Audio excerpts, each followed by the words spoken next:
and welcome to Wellness Warrior Adventures Wednesday. This adventure is in the kitchen, and today it's a special adventure dedicated to Kelly Duffick. We are making Julia Child's cheese souffle from her famous cookbook.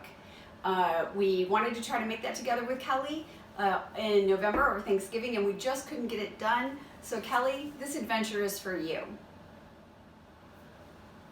So let's talk about those steps to make the souffle. The first thing we're going to do is prepare our baking dish. The next thing we're going to do is go to the stove and prepare the base. The base is what the eggs are going to get put into, or the egg whites are going to get put into. Then we're going to come back, we're going to prepare our egg whites. We're going to fold them into the base. And the next phase will be the baking. And the last phase will be the eating. Okay, now we're going to prepare our souffle dish. A souffle dish is simply a dish that has these high sides on it. This is a 6-cup souffle dish or 1 1/2 quart souffle dish. And that's the size for this particular recipe that we're making. Preparation is really easy. You're going to take some room temperature butter and a paper towel and grease the inside of the bowl thoroughly all the way up the sides and over, if you have a lip like this, over the edges. Then you're going to take the Parmesan cheese, and I like to use this hand grinder, which is the Xylus brand, and you're going to put a tablespoon or 2 of the ground cheese in the bottom of the souffle dish. Then you're going to take your souffle dish and run that cheese around so that you can try to get it up on the sides of the dish. So when you're done, it's going to look like this. You're going to have a well-coated dish with the Parmesan cheese all over it. So with our dish prepared, we're ready to move to the stove and start the base. Okay, here we are at the stove. The first thing we're going to do is take our 1 cup of milk into our small saucepan, and over medium-high heat, stirring it constantly, bring it to a boil. And then you really got to stir it constantly because you'll scorch it on the bottom if you don't. And then turn it back down to low, or in this case, I've turned it off, and I'll be turning it back on again because you want to keep it super hot, but we need it boiling again right before we put it in, but we don't want to burn it. So I've got it sitting here pretty much ready to go. Now on this side of the stove, we're going to take our 3 tablespoons of butter, and again over medium-high heat, melt that butter.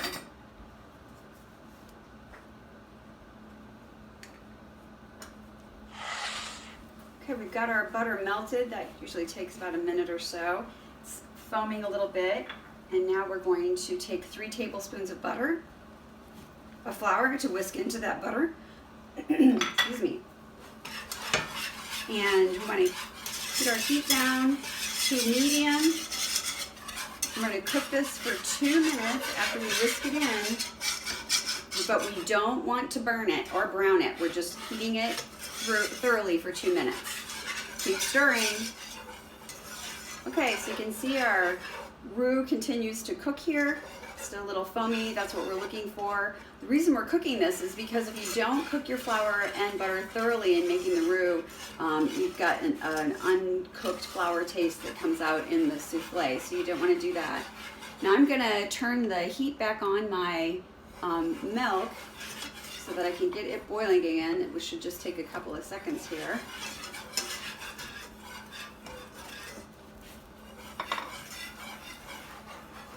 And for a minute, or actually not a minute, but for a few seconds, I'm going to be doing the double stir.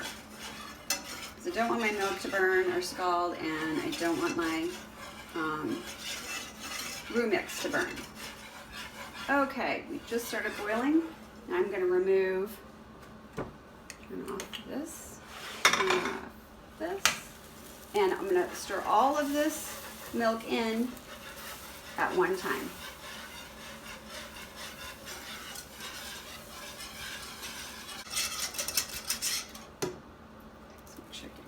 Just my pan.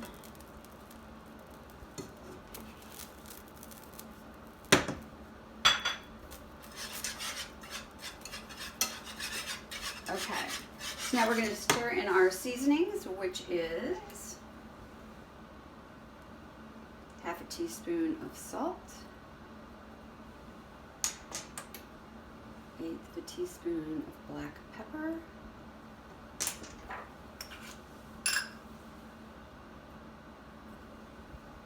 pinch of nutmeg,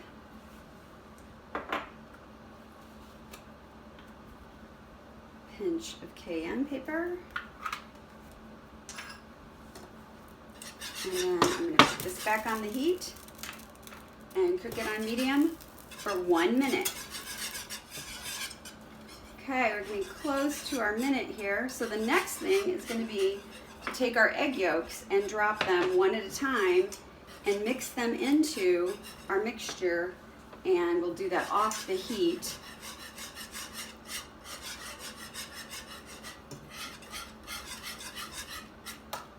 So let's get that moved over off the heat, turn that heat off, and we'll do one yolk at a time.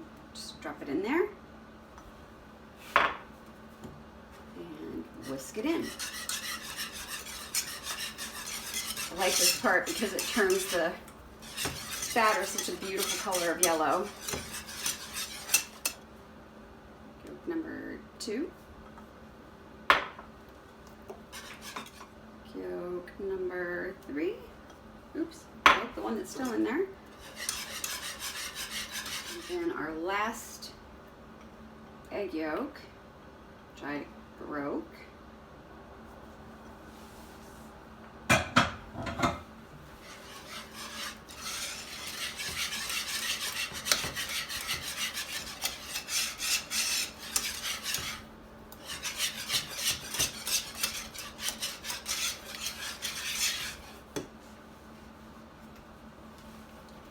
Again, on those edges, make sure you get everything thoroughly incorporated.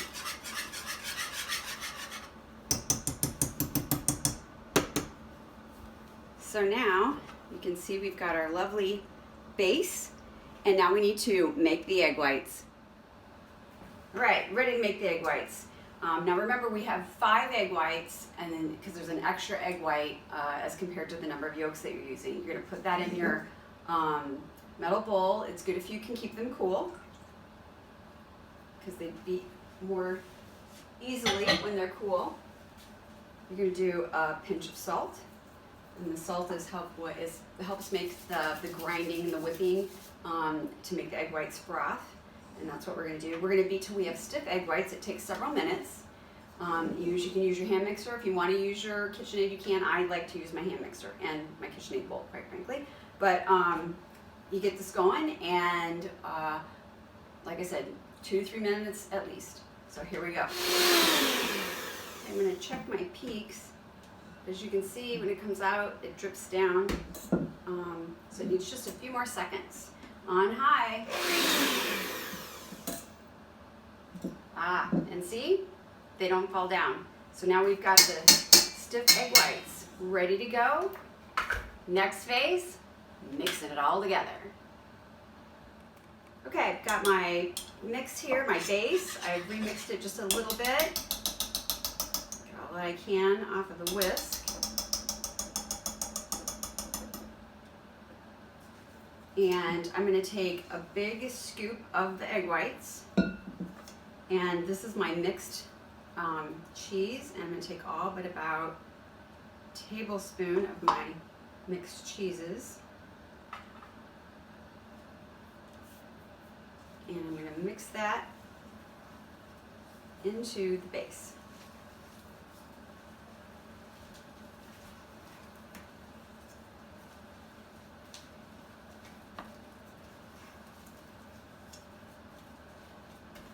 Now the next thing we're going to do after we get this mixed in, I'm going to get this stuff thoroughly mixed in. The next thing we're going to do is put in the rest of the egg whites. We're going to use what's called a folding pattern. And so what you're going to see is we're going to put the egg whites in, and we're going to keep going up and over and out, and up and over and out. And we actually aren't going to fold them completely in, because what we don't want to do is break down the egg white completely. So, but we're going to put them all in. There's the rest of the egg whites. And now we're just gonna gently fold those into the mix.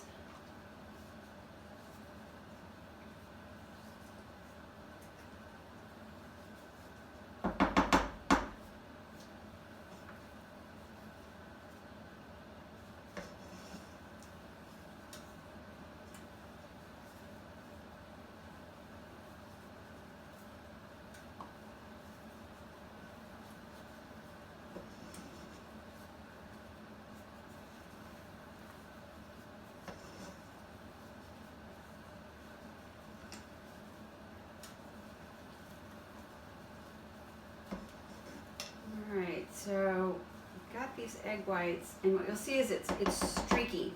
It's not completely mixed in, and that's okay because you want it's more important to have the height that you get from the egg whites being in there, not broken down. That's what gives you your souffle. So there's our mixture. Now we need to put it in our pan. Okay, so while we've been cooking, I've been heating my oven to 400 degrees, so it's ready to go. We prepared the souffle dish first thing. Now we're going to gently get our souffle into the dish.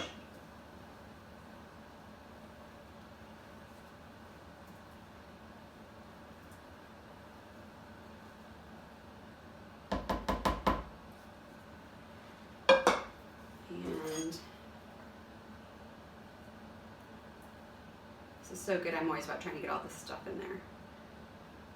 Okay. I'm going to just real softly kind of smooth it on the top.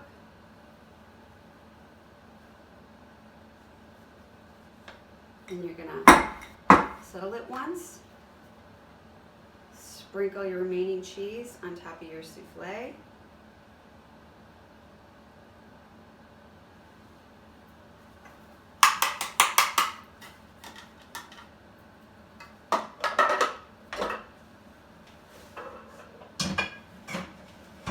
And place your souffle into your 400 degree oven on the middle rack.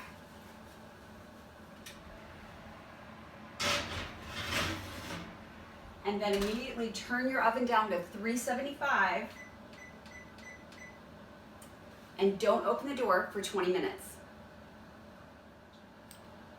Okay, so I'm so hungry. We waited for our 20 minutes. Now we're going to take a peek at the souffle.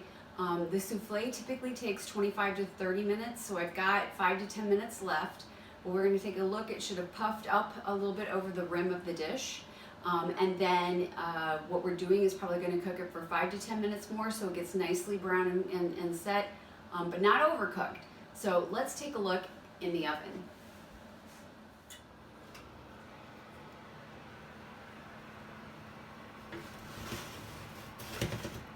Oh, look at that. It's so awesome. It's puffed up and we just need it to be a little bit more brown. So back she goes for another 5 minutes. Right, I think we're good to go. Let's take this thing out of the oven.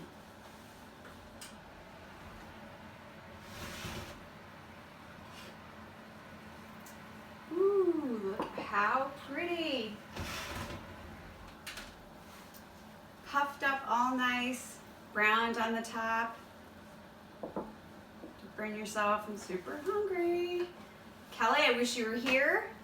I like to eat souffle with a mixed salad of light greens and favorite veggies, and then with a light dressing like balsamic vinegar. So we're gonna scoop this out here.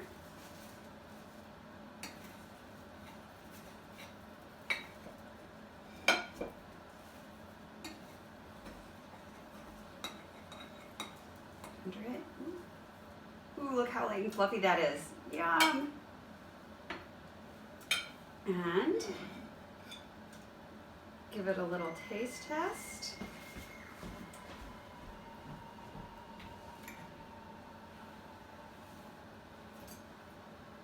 That was so good. So Mastering the Art of French Cooking with Julia Childs. I'll tell you, this souffle only takes about an hour altogether to put together and bake. It's a great, a quick Yoli meal that you can do. It's Yoli friendly, low carb. And I think the best part is it goes well with a glass of wine. So in honor of Julia Childs, bon appetit.